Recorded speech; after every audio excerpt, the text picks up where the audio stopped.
In the blink of an eye, zero point 0.1 seconds, the training field erupted into chaos as the frail old man in a white t-shirt twisted. Sergeant Jake Rollins' wrist snatched the pistol from his grip and sent the young soldier sprawling to the dirt. Gas rippled through the stunned crowd of sailors, their laughter dying as they realized this wasn't just any visitor. Who was this silver-haired stranger hidden among them until that electrifying moment? Get ready to uncover the shocking truth of the Navy's hand-to-hand legend. The autumn air hung heavy over the naval training grounds that Wednesday morning, October 15, 2025. The leaves, a patchwork of gold and crimson, drifted lazily to the ground, carried by a breeze that whispered of seasons long past.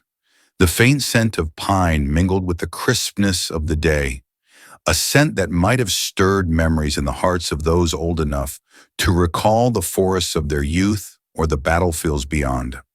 It was a quiet scene broken only by the rhythmic chants of young sailors as they moved through their hand-to-hand combat drills. Their green uniforms blended with the foliage, a sea of disciplined motion under the watchful eyes of their instructors.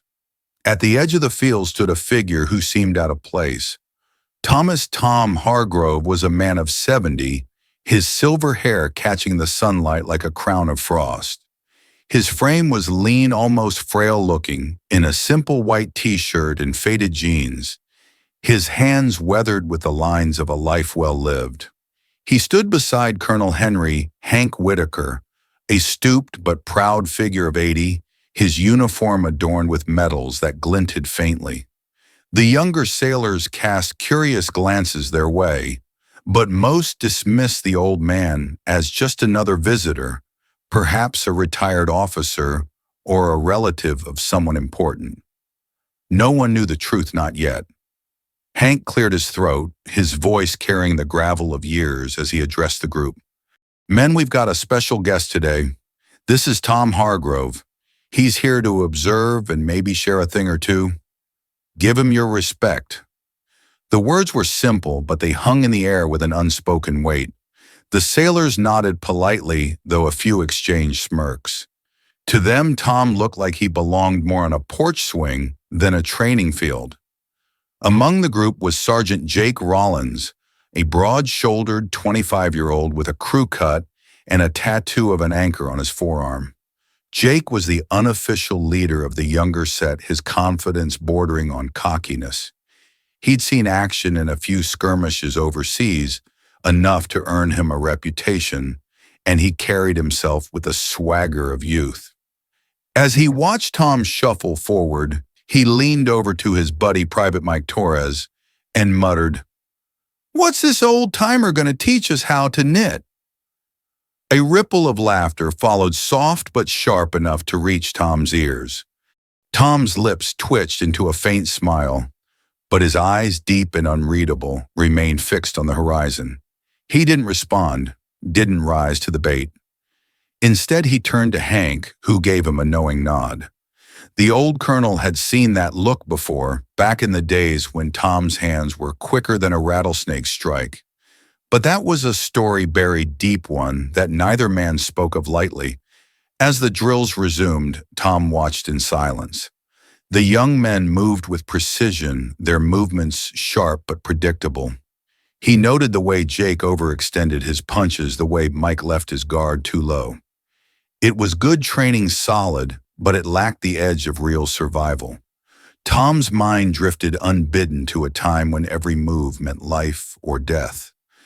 He could still feel the humid jungle air of Vietnam, the weight of a knife in his hand, the shouts of his squad echoing through the trees. Those memories were a quiet ache, a scar that never fully healed. It was 1968 when Thomas Hargrove first earned his legend. A wiry 23-year-old from a small town in Virginia, he'd enlisted in the Navy with dreams of seeing the world. What he found instead was war, brutal, chaotic, and unrelenting. Stationed in the Mekong Delta, Tom served with a SEAL team, a group of men bound by grit and loyalty. Hand-to-hand combat was his specialty, a skill honed in backyards and barroom brawls, before the military polished it into something deadly. The defining moment came during a night ambush. Their patrol had been ambushed by a Viet Cong unit, outnumbered and pinned down. Tom's squad leader went down with a bullet to the chest, and panic threatened to take hold. But Tom didn't hesitate. With a knife in one hand and sheer will in the other, he moved like a shadow through the enemy lines. He disarmed two soldiers with a twist of their wrists, broke a third's neck with a single precise strike, and dragged his wounded comrades to safety. By dawn 12, men owed their lives to him, and the enemy lay silent in the mud. For that he received the Medal of Honor, pressed into his hands by a general who called him a hero. But Tom didn't feel like one. He saw the faces of the men he couldn't save, heard their last breaths. When the war ended, he returned to Virginia, married his high school sweetheart, Margaret, and raised a son, Daniel. The medal stayed in a box under his bed, a reminder he rarely touched. He worked as a carpenter, his hands building homes instead of breaking bodies, and let the world forget him. Until Hank found him again 50 years later with a plea to share his wisdom one last time. Hank had been there that night in '68, a young lieutenant watching Tom work miracles. Now gray and bent, he still saw the fire in his old friend's eyes. Tom, he'd said over coffee in a diner last month, "These kids today, they're good, but they don't know what real fighting is. You could teach them something." Tom had resisted at first, muttering about his aching knees and the life he left behind. But Hank's persistence and the memory of those lost boys won out. Back at the training field, the afternoon sun dipped lower, casting long shadows across the grass. The drills had paused for a break, and the sailors gathered in small clusters, sipping water and swapping stories.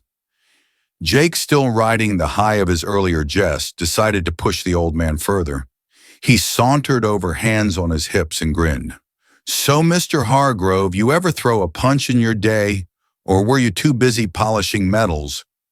The group around them chuckled, waiting for Tom's reaction.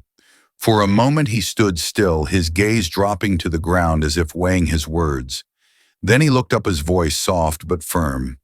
"Son, I've thrown more than my share, but I learned long ago that a fist only works when the heart's behind it.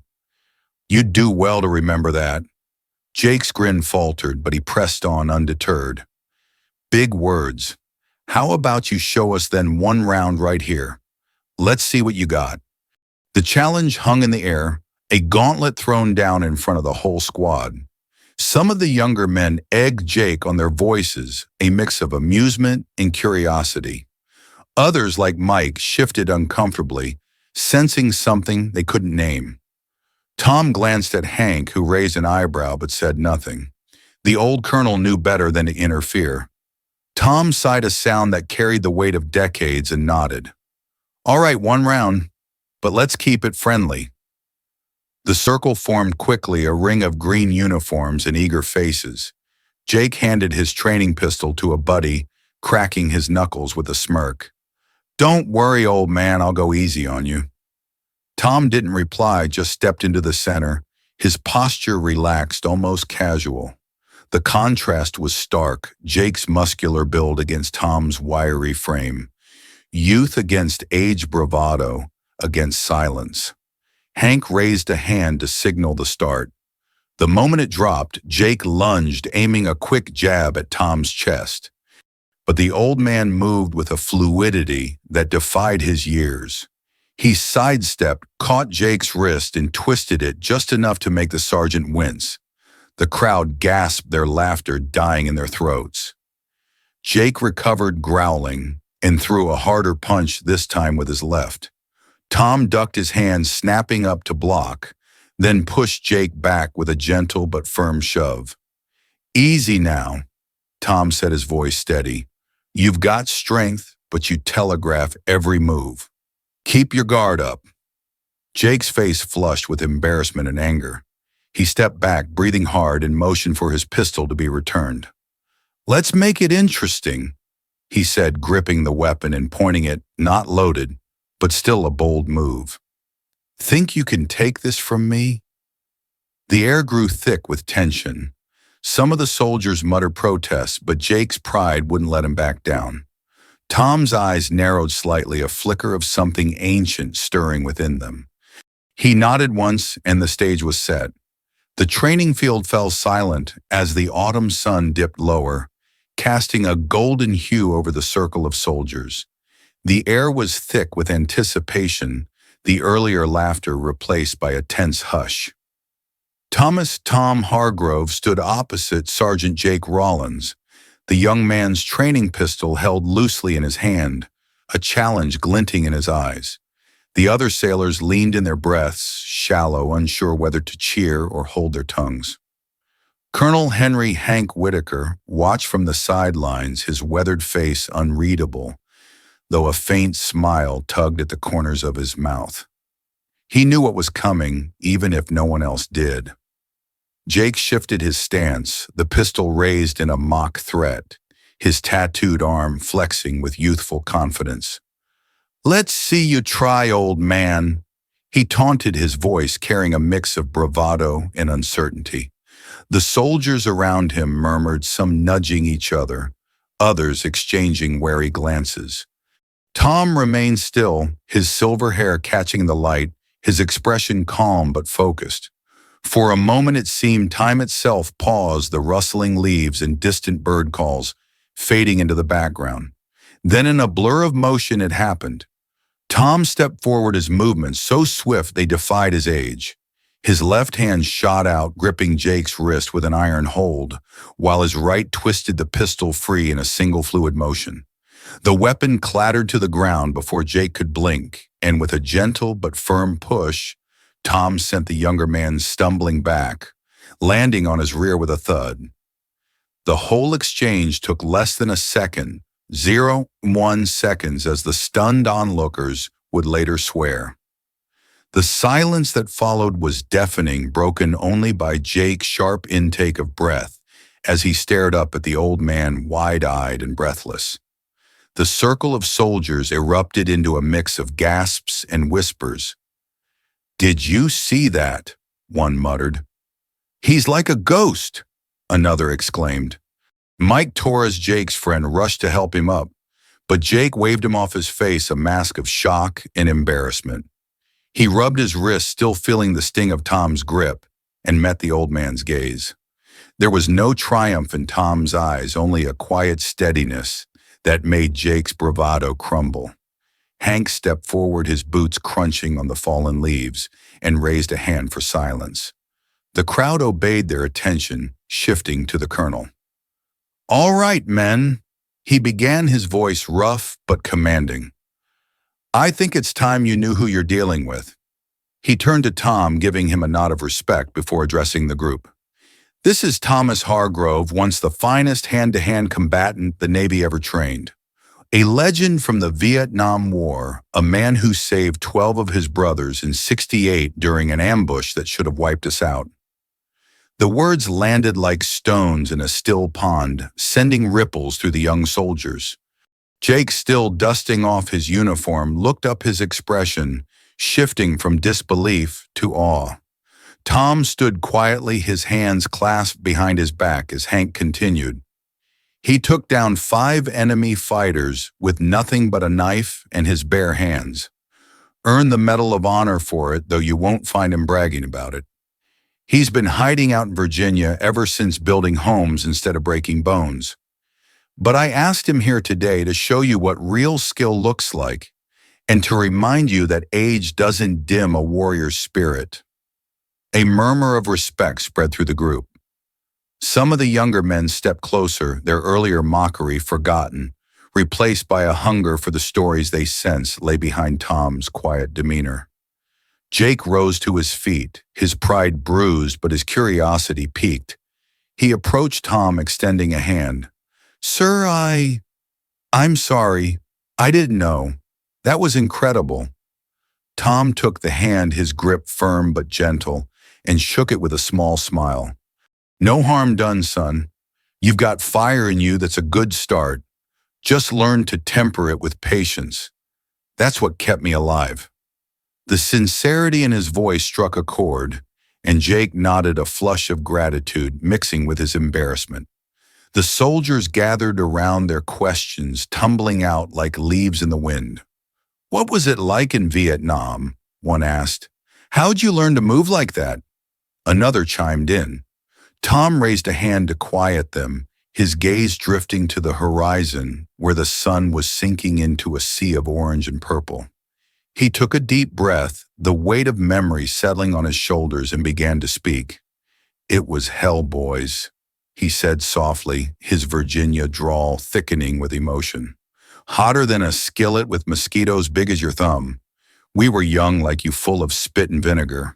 But the jungle taught me quick every move had to count. I learned from my squad leader, a tough old sergeant named Ray who'd fought in Korea. He said, 'Tom, it's not about strength, it's about knowing when to strike and when to wait.' That night in '68, when we were ambushed, I waited, watched the enemy's patterns, then moved when the moment was right. Saved my boys, but lost too many others." His voice faltered, and for a moment the field seemed to fade away, replaced by the dark shadows of that long-ago night. He could still see the faces of his fallen comrades, Jimmy, with his crooked grin, Paul with his endless letters home. The guilt of survival had haunted him for decades, a silent companion through his quiet years with Margaret. She'd understood, holding him through the nightmares until cancer took her 10 years ago. Their son Daniel, now a doctor in Richmond, had urged him to let go of the past, but Tom carried it, still a burden and a badge. "I came back," he continued, "and tried to forget. Built houses, raised, my boy lived simple, but Hank here wouldn't let me stay hidden. He said you young fellas needed to see the strength isn't just muscle, it's in the mind, the heart. Every scar I carry—" He rolled up his sleeve to reveal a jagged line across his forearm. "Is a lesson, and I reckon you've got some scars to earn too." The soldiers listened, rapt, their earlier bravado replaced by a reverent silence. Jake, standing closest, felt a lump rise in his throat. He thought of his own deployments, the adrenaline of combat, and realized how little he truly understood. "Sir," he said hesitantly, "what's the biggest lesson you learned?" Tom turned to him, his eyes softening. "Patience, son, and respect for your enemy, your friends, and yourself. I could have bragged about that night, but what good would it do? The real victory was coming home living for those who didn't. That's what I want you to take from this." Hank clapped a hand on Tom's shoulder, his own eyes glistening with unshed tears. "Well said, old friend. Well said." The colonel turned to the group. "Dismissed men, but think on this, every one of you could learn from Tom, not just in fighting, but in living." As the soldiers dispersed, some lingered to thank Tom, their voices filled with a newfound admiration. Jake stayed longest, helping Tom gather his things. "I'll practice that move you did," he promised. "And thanks for not breaking my arm." Tom chuckled, a rare sound that warmed the cooling air. "You're welcome, Jake. Keep training, and maybe one day you'll teach me something." The two walked off the field together, the old man and the young soldier, a bridge between generations. The sun dipped below the horizon, painting the sky in hues of farewell. Tom paused, looking back at the training ground, and whispered to himself, "For you boys." It was a prayer, a tribute to the comrades lost, and a hope for the ones still standing. As he stepped into the twilight, the weight of his past seemed a little lighter, carried now by the respect of those he'd touched. And in the hearts of the young sailors, a seed of wisdom had been planted, one that would grow with time, just as Tom's legend had quietly but enduringly. This is the story of an old warrior and a young soldier of an autumn day at the training grounds of a pistol lost in 0.1 seconds, and a legacy that bridge the gap between youth and wisdom. It's a reminder that on these fields where every move and every lesson is a tribute, sometimes the greatest way to honor the fallen is through an act of humility that keeps their memory alive. So take a moment today. Think of Tom, of Jake, of the comrades whose names echo in the silence of the past. Share this story not just to remember them, but to remind us all that respect and patience are the truest forms of strength. And if you're ever near a training ground, pause at the edge. Watch the leaves fall and listen. You might just hear the heartbeat of a legend beating strong through the years.